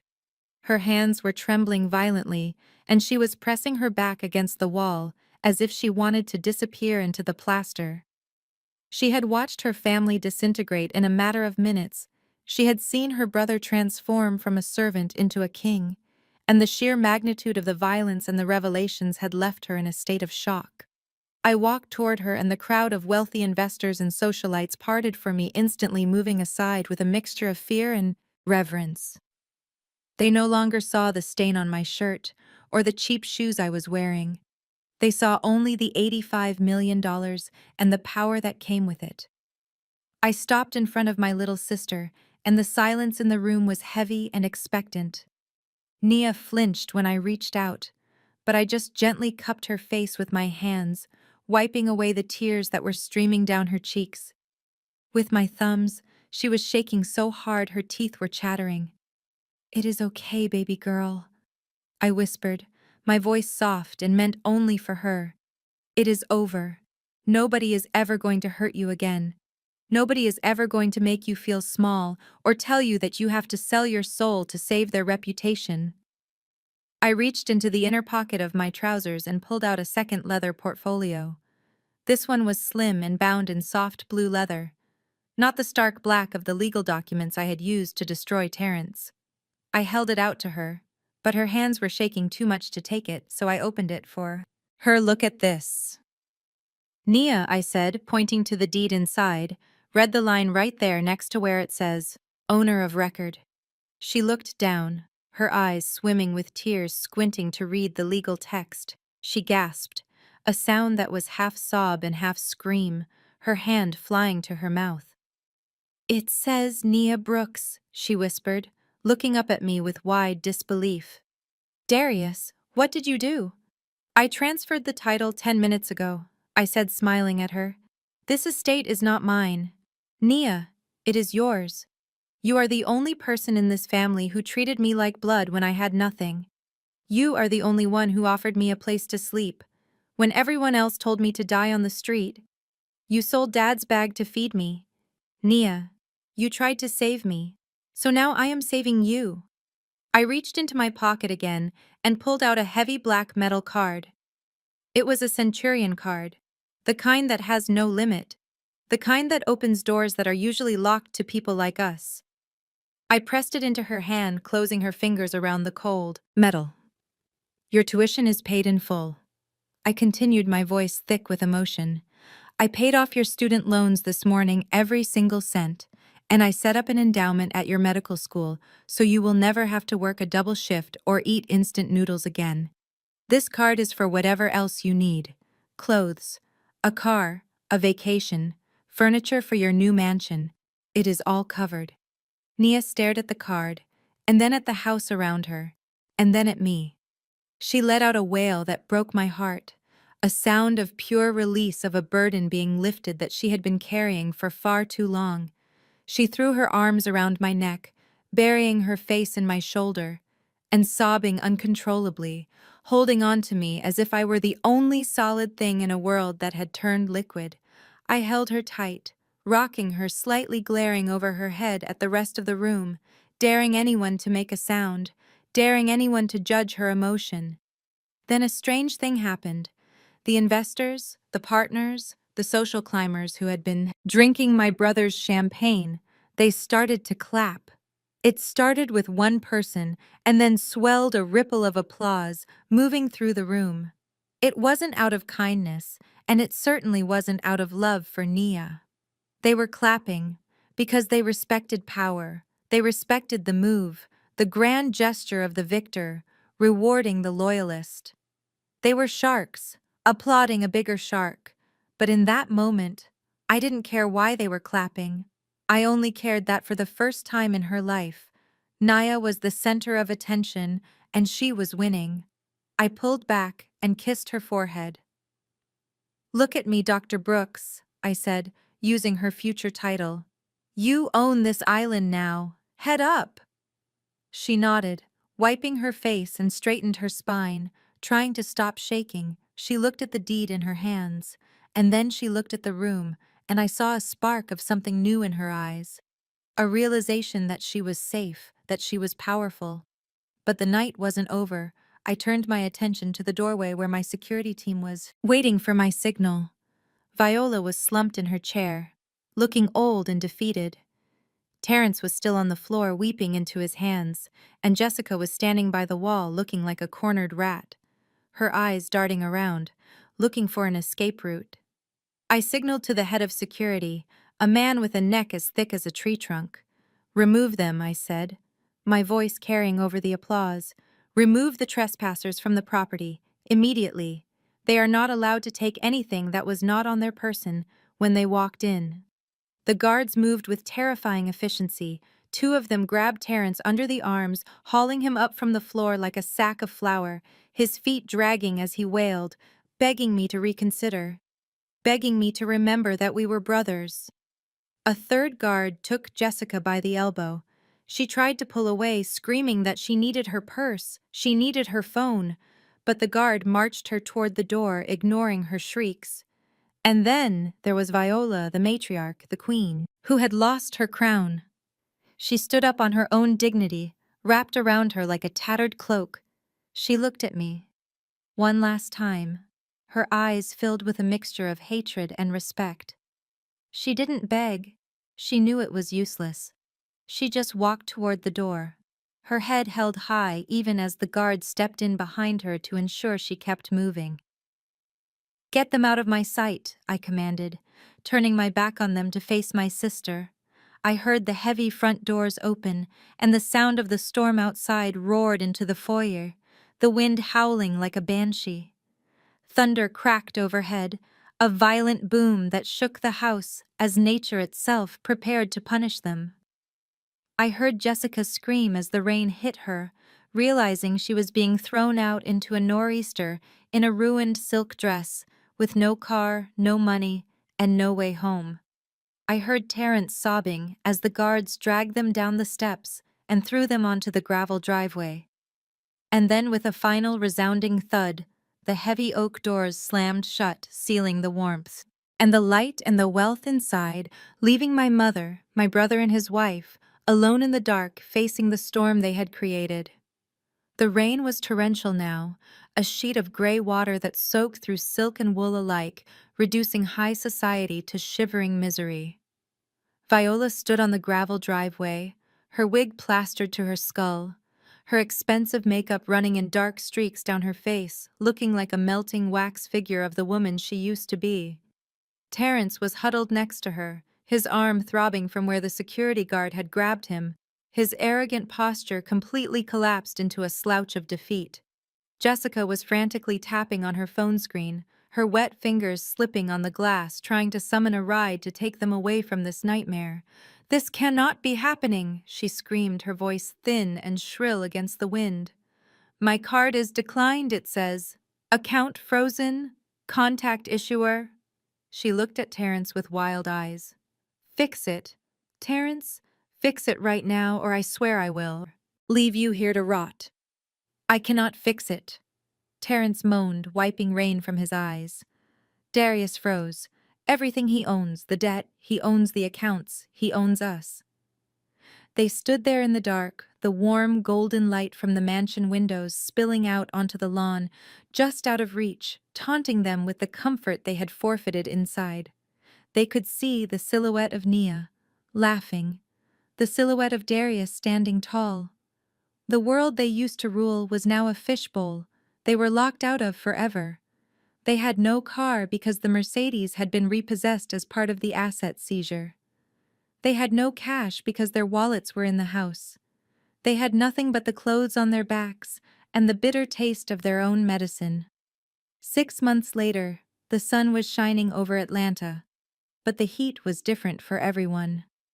For Darius Brooks, it was the warmth of a new beginning. He stood on the podium of the newly inaugurated Brooks Community Learning Center, cutting the ribbon on a $20 million facility designed to provide free tutoring, coding classes, and financial literacy workshops to underprivileged youth.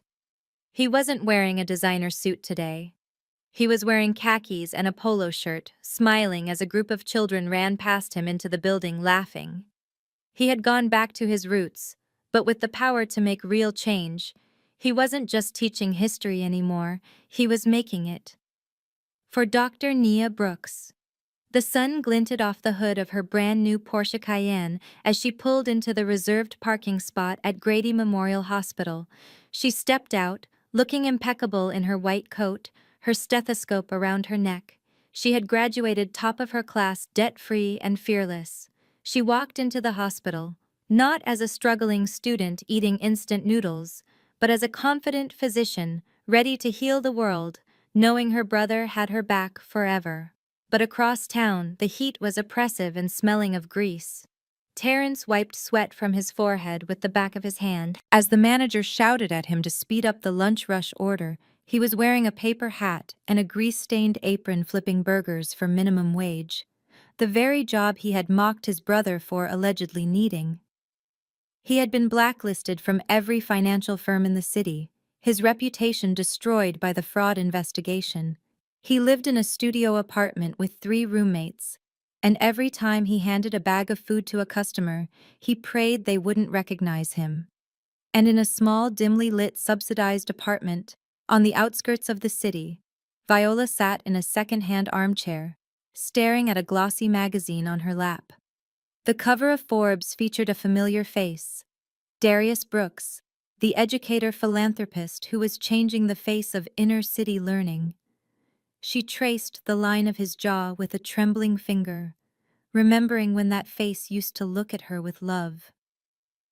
Before she killed it, she reached for the phone, her hand hovering over the keypad, wanting to call to beg to hear his voice one more time, but she pulled back, knowing the number wouldn't connect, knowing she was blocked in every way a mother could be blocked.